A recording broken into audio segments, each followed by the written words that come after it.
الحمدللہ رب العالمین والصلاة والسلام علی رسولہ الکریم اما بعد فاعوذ باللہ من الشیطان الرجیم بسم اللہ الرحمن الرحیم۔ سامعین محترم، آج ہم صدقۃ الفطر کے حوالے سے کچھ بات کریں گے۔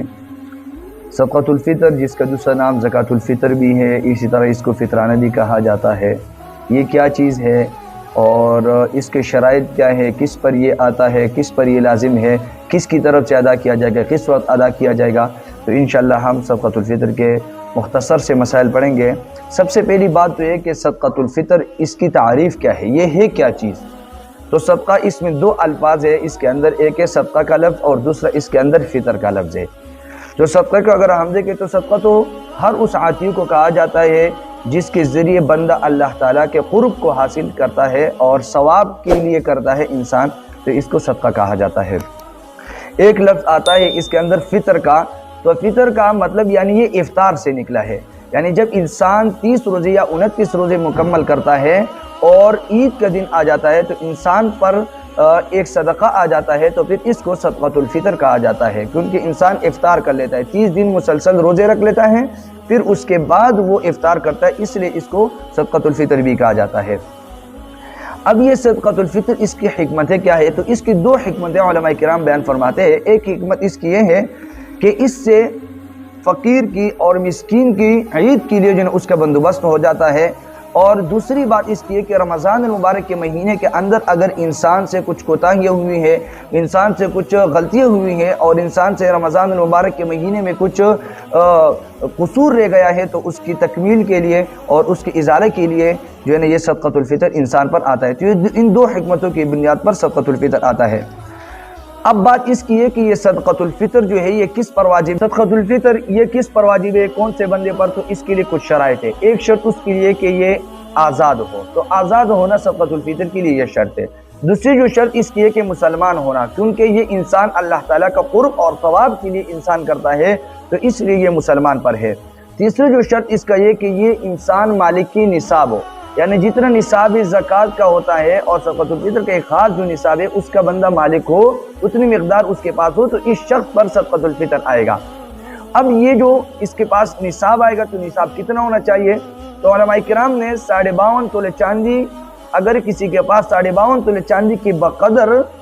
قیمت موجود ہے، یعنی اتنی مالیت موجود ہے اس کے پاس، تو اس شخص پر صدقۃ الفطر واجب ہے۔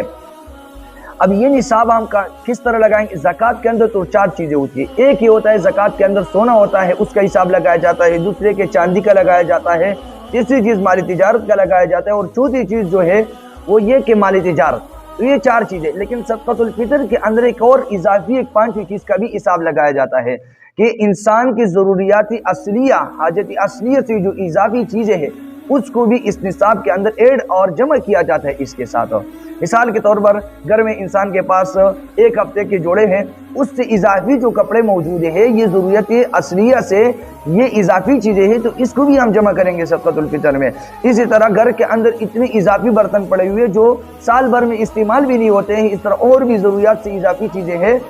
تو وہ چیزیں بھی، ان چیزوں کا قیمت بھی اس کے ساتھ مجموعہ قیمت سونا چاندی وغیرہ ان چیزوں کے ساتھ ہم جمع کریں گے، اور اگر وہ 52.5 تولے چاندی کے بقدر ہیں، تو 52.5 تولے چاندی کے حساب کے برابر ہیں، اس کی قیمت کے برابر ہیں، تو اس شخص پر صدقۃ الفطر ہے اور صاحب نصاب ہی بندہ ہے، صدقۃ الفطر بھی اس پر ہے، اور اسی طرح قربانی وغیرہ بھی اس بندے پر لازم آئے گا،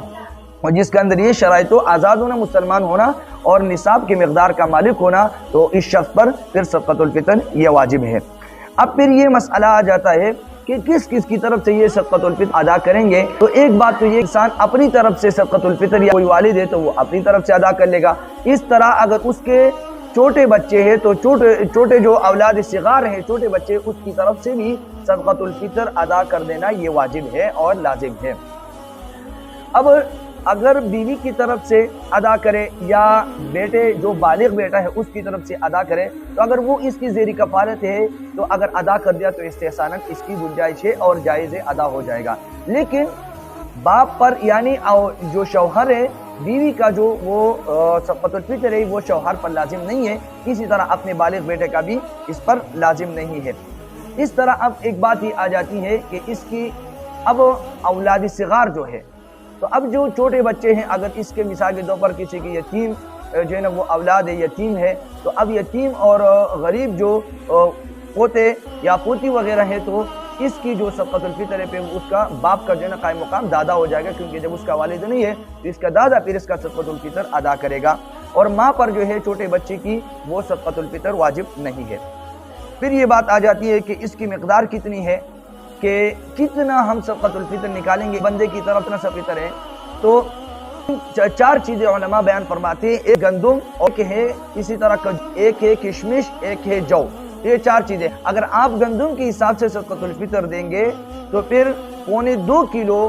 جو ہے نا آپ صدقۃ الفطر دیں گندم کے حساب سے، اور احتیاطاً علماء فرماتے ہیں کہ 2 کلو جو ہے نا صدقۃ الفطر دینا چاہیے، اور یا اس 2 کلو یا 2.25 کلو کی آپ قیمت مارکیٹ ریٹ جو مارکیٹ کے اندر ہے، بازاری ریٹ جو ہے اس کو معلوم کریں، اور ایک بندے کی طرف سے وہ صدقۃ الفطر ادا ہو گئی ہے گندم کے حساب سے۔ اور اگر جو ہے یا کشمش کے یا کھجور کے اعتبار سے آپ دے رہے ہیں تو اس سے 3.5 کلو، ایک سا، عربی میں جو لفظ استعمال ہوتا ہے اصطلاح 1 سا یعنی 3.5 کلو آپ جو ہے نا اگر کشمش کے اعتبار سے دیں گے یا کھجور یا جو کے اعتبار سے دیں گے، یا وہ چیز دے دیں یا اس کی قیمت دے، تو اتنی اس کی مقدار ہے ایک بندے کی طرف سے۔ اس طرح پھر اپنے اولاد کے اعتبار سے بھی جو ہے نا دینا ضروری ہے۔ اب بات یہ آ جاتی ہے کہ کوئی شخص ہے وہ باہر کسی ملک میں رہ رہا ہے، قطر میں رہ رہا ہے، اسی طرح آسٹریلیا وغیرہ کسی اور ملک میں غیر جو ہے نا اپنے ملک کے علاوہ، پاکستان کے علاوہ کسی اور ملک میں رہ رہا ہے، تو وہ کس جگہ کے حساب سے صدقۃ الفطر ادا کرے گا؟ تو جو بندہ جہاں رہ رہا ہے اس حساب سے اپنا صدقۃ الفطر دے گا، اور ساتھ میں اپنے چھوٹے بچوں کا بھی صدقۃ الفطر اس ملک کے اعتبار سے دے گا۔ جتنے اس کی صدقۃ الفطر ہے، جتنے مقدار ہے، اس اعتبار سے جو ہے نا وہ صدقۃ الفطر ادا کرے گا۔ اگرچہ اس کے چھوٹے بچے اس کے ساتھ وہاں پر اس ملک میں نہیں رہ رہے ہو، تو اپنے بچوں کا اور اپنے حساب جو اس ملک کے اعتبار سے یہ صدقۃ الفطر جتنا اس ملک کے حساب سے ہے اتنی قیمت ہی ادا کرے گا۔ پھر وہ وہاں بھی دے سکتا ہے، یا کسی کو اپنے بھائی وغیرہ کو وہ یہ کہہ دے کہ وہ ادھر بھی پاکستان میں بھی ادا کر سکتا ہے، تو جہاں رہ رہا ہے اس جگہ کا اعتبار ہے۔ اب ایک بات یہ ہے کہ صدقۃ الفطر کی ادا کریں گے، وقت کے بارے میں ہم تھوڑے بات کرتے ہیں۔ تو صدقۃ الفطر جو انسان پر جو واجب ہوتا ہے وہ صبح صادق، جب عید کے دن کا صبح صادق طلوع صبح ہو جائے تو بندے پر وجوب آ جاتا ہے، یہ واجب ہو جاتا ہے انسان پر۔ اور عید الفطر کی نماز سے پہلے یعنی عیدگاہ جانے سے پہلے اس کا ادا کرنا مستحب اور بہترین عمل ہے، اور اگر کسی نے عید کے دن سے پہلے ادا کر دیا تو اور بھی اچھا ہے، تو بہتر ہے، کیونکہ اس سے غریب کا جو ہے نا ایک بھلا ہو جائے گا، اور غریب اپنے لیے عید کا جو ہے نا اس سے بندوبست کر لے گا، تو اس سے پہلے بھی آپ عید سے پہلے بھی ادا کر سکتے ہیں۔ لیکن بہتر اور مستحب یہ ہے کہ آپ جو ہے نا عید کی نماز سے بس پہلے ادا کریں، آپ جب بھی پھر ادا کرنا چاہیں، لیکن عید کی عیدگاہ جانے سے آپ پہلے ادا کریں۔ کسی عذر کی وجہ سے اگر کسی نے نماز تک یعنی عید کے نماز تک ادا نہیں کیا تو پھر عید کے نماز کے بعد بھی وہ ادا کرنا اس پر لازم ہے، یہ اس سے ساقط نہیں ہوگا اور یہ اس کے ذمے ہمیشہ رہے گا۔ اگرچہ اس کا پورا مال بھی ہلاک ہو جائے، جو بھی ہو جائے، ایک مرتبہ اس کا ہو گیا تو اس پر یہ پھر بھی لازم ہے اور یہ دینا اس کو پڑے گا۔ اللہ تعالی ہمیں سمجھنے کی توفیق عطا فرمائے۔ یہ مختصر مسائل ہم نے پڑھ لیے۔ وآخر دعوانا ان الحمدللہ رب العالمین۔